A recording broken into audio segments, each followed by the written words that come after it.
சமீபத்தில் வெளியான கல்கி திரைப்படத்தை பார்த்த பின் என் மனதில் எழுந்த கேள்விகளில் ஒன்று ஷம்பாலா என்னும் மாய நகரம் இப்போதும் இருக்குமோ என்பதாகும்.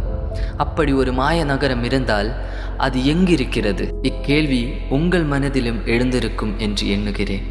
ஆனால் அதற்கான பதில் சிறிது குழப்பம் நிறைந்ததாகவே இருக்கும். ஆனால் நீங்கள் அஞ்ச வேண்டாம். இப்பதிவில் உங்கள் அனைவருக்கும் புரியும் வண்ணமாக கூறியிருக்கிறேன். வாருங்கள், நாம் அனைவரும் சேர்ந்து சம்பாலா எனும் மாய நகருக்கு செல்வோம்.